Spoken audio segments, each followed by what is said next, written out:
Hi everyone. We at Psych2Go would love to thank you for making us a digital family of more than 2 million. It's with your continued support that we're able to bring you new content regularly.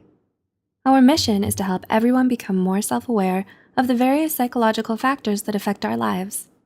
One such factor that we hear about on a daily basis is anxiety, but it's important to know when it's anxiety only and when it's become something more. So let's find out. Anxiety, in general, is our normal reaction to stress. In fact, it can be a good thing. Anxiety motivates you to accomplish your assignments, to study harder for a test, and it can warn you when you're in a dangerous situation.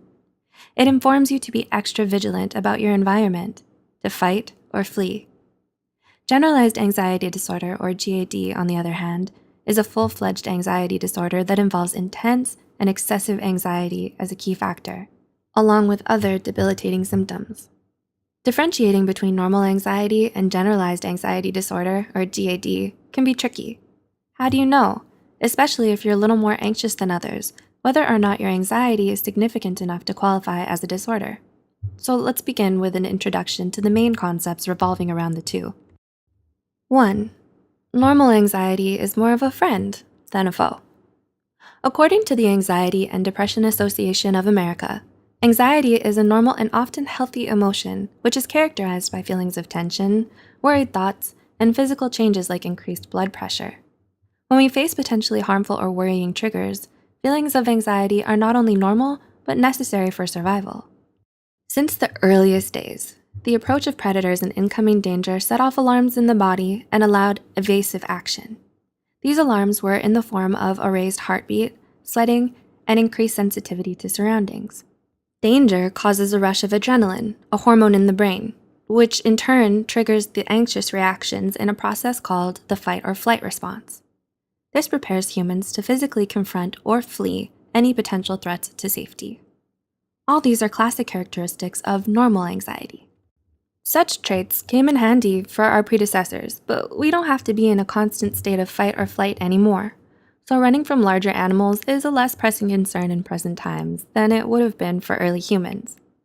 Anxieties now revolve around work, money, family life, health, and other crucial issues that demand a person's attention without necessarily requiring the fight or flight reaction.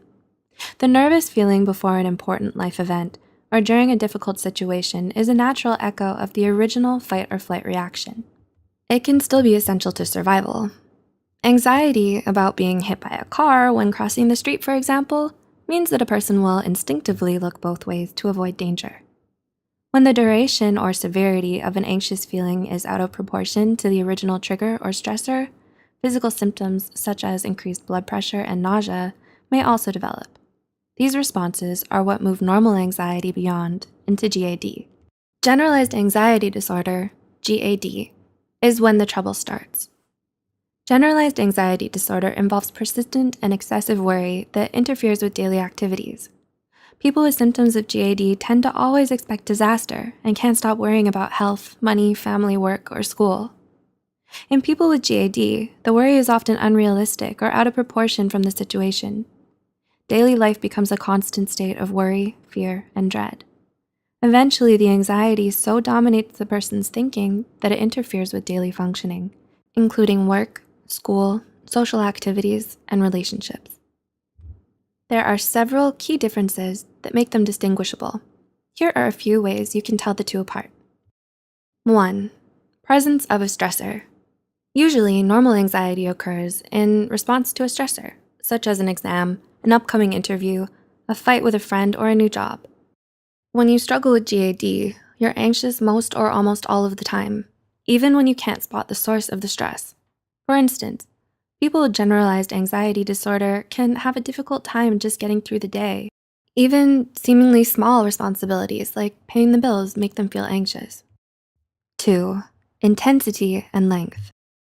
GAD produces intense and excessive emotional responses. Even if you're reacting to a stressor, your anxiety is disproportionate to that stressor.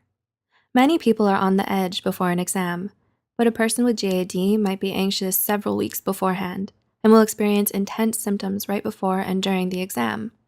Also, normal anxiety is fleeting, while GAD is ongoing, and the feelings can last weeks or months. 3. Physical symptoms of GAD. Excessive anxiety and worry aren't the only symptoms that accompany GAD. There are physical symptoms too: dizziness, lightheadedness, sweating, trembling, heart pounding, headaches, and nausea. You feel like you can't breathe, can't talk, or have to go to the bathroom frequently. People with GAD also report feeling detachment and disconnected from reality. They feel like they can't think straight and have difficulty concentrating. Psychological symptoms are also present. Individuals experience racing or negative thoughts and are unable to concentrate and have worries about day-to-day things. 4. Impairment. When you struggle with GAD, it affects your entire life. It impairs or interferes with your schoolwork, job, and daily life. Avoidance is a symptom of GAD and can be quite debilitating. In other words, excessive anxiety can cause you to avoid normal activities. You might skip class, miss a test, stop going to work, procrastinate grocery shopping, or avoid anything that makes you feel anxious. And 5. No control. Most people can reduce and control their anxiety through a variety of coping techniques and the ability to calm oneself. However, people with GAD have significant difficulty finding relaxation, calm, and time away from their worries. If you have more difficulty than other people you know in controlling your anxiety, it may be more than normal anxiety. Did you often find yourself confused about these two conditions? Do these factors make it easier to differentiate between the two? Do let us know in the comments below. If you're struggling with overwhelming anxiety and you can relate to some of these factors, don't hesitate to seek help from a mental health professional and subsequent treatment.